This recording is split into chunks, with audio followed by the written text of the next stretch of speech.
ایک نوجوان ہمارا تبلیغی دوست گلاسگو میں رہتا تھا، وہ بیمار ہو کے ہاسپٹل گیا ہے، تو اس کی جو اٹینڈنٹ نرس تھی اس نے 3-4 دن کے بعد کہا کہ آپ مجھ سے شادی کریں گے؟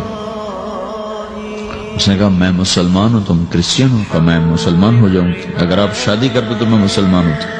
اس نے کہا تم کس وجہ سے مجھے یہ پیشکش کر رہے ہو؟ وہ کہنے کہ میں 3 دن سے تمہیں دیکھ رہی ہوں تو کہ تم نے ایک دفعہ بھی نظر اٹھا کے مجھے نہیں دیکھا، میں نرس ہوں، میری زندگی یہاں گزری ہے، میں نے کوئی نوجوان ایسا نہیں دیکھا جو لڑکی کو دیکھ کے نظر جھکا لیتا ہو، میں پہلی دفعہ اپنی زندگی میں کسی کو دیکھ رہی ہوں کہ جب اس کے سامنے میں آتی ہوں تو اس کی نظر جھک جاتی ہے، تو مجھے یقین ہو گیا تیرے اندر سچائی ہے۔ وہ مسلمان ہو گئے، اس نے آگے کتنی بچیوں کو مسلمان کیا۔ پھر اشفاق احمد صاحب مرحوم تھے، یہ ڈرامہ رائٹر، ان سے اچھی سلام دعا تھی میری، تو ایک دن مجھ سے کہنے لگے کہ میں تبلیغ کے کام سے متاثر ہوا ہوں انگلینڈ جا کر، پاکستان میں نہیں انگلینڈ جا کر، تو میں ایڈنبرا میں پارک میں بیٹھا تھا، میری بیوی میرے ساتھ بیٹھی تھی، تو ایک جماعت آئی، انہوں نے آ کر اذان دی مغرب کی اور نماز پڑھی۔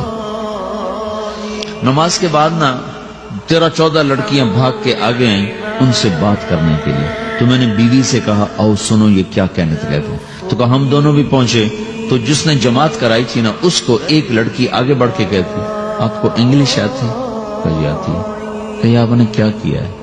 کہا جی ہم نے اپنی عبادت کی ہے۔ تو لڑکی کہنے لگی آج تو اتوار نہیں ہے، تو اس نوجوان نے کہا کہ جی ہم دن میں 5 دفعہ کرتے ہیں، صرف اتوار کو نہیں، روزانہ 5 دفعہ۔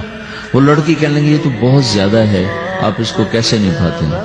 تو اس نے اس کو جواب دیا، 2-3 سوال اس نے اور کیے، جواب دیا، تو کہنے لگی اچھا بہت مہربانی، اس نے سے ہاتھ بڑھایا آگے ملانے کے لیے تو وہ نوجوان کہنے لگا میں آپ سے معافی چاہتا ہوں، میں آپ کو ہاتھ نہیں ملا سکتا۔ تو اس لڑکی نے کہا کیوں؟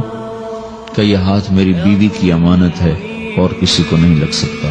تو لڑکی کھڑی تھی، وہ زمین پہ گر گئی، صرف اس بہت وہ زمین پہ گر گئی، کھڑے کھڑے وہ زمین پہ گر گئی اور وہ بچوں کی طرح رونے لگی پھوٹ پھوٹ کے، اور کہنے لگی وہ لڑکی کتنی خوش قسمت ہے جس کے تم خامد ہو، کاش یورپ کے مرد بھی ایسے ہی ہوتے۔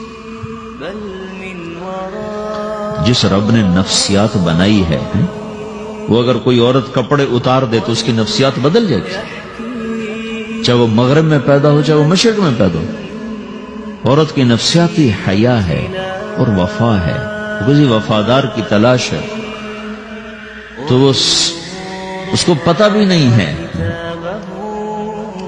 کہ مشرق کا حیا کیا ہے، لیکن وہ اس کو اللہ نے عورت بنایا ہے، اس کے اندر کی وہ نہیں مر سکتی چیز۔ کاش یورپ کے مرد بھی ایسے ہوتے۔ اور آنسو پوچھتی ہوئی وہاں سے اٹھ کے چل دی۔ تو اشفاق صاحب مرحوم کہنے لگے میں نے اپنی بیوی سے کہا بانو آج وہ تبلیغ ہوئی ہے کہ لاکھوں کتابیں بھی چھپ جاتی، وہ کام نہ ہوتا جو یہ نوجوان اپنے عمل سے کر لیا۔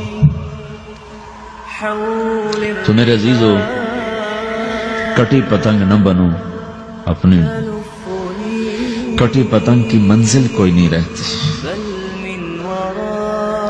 اللہ اس کے رسول کے ہاتھ میں اپنے ڈور دے کے چلو، اللہ اس کے رسول کی غلامی میں اپنے آپ کو چلاؤ تو اللہ تمہیں بھاگ لگائے، عزت بھی دے گا۔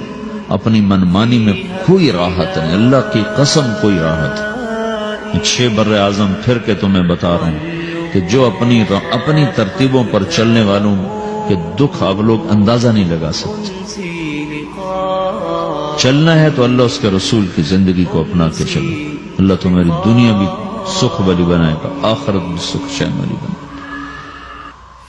لیکن یہ سیکھنا پڑے گا، سیکھنا پڑے گا۔ تبلیغ اس کو سیکھنے کی محنت ہے اور اس کو آگے پہنچانے کی محنت ہے۔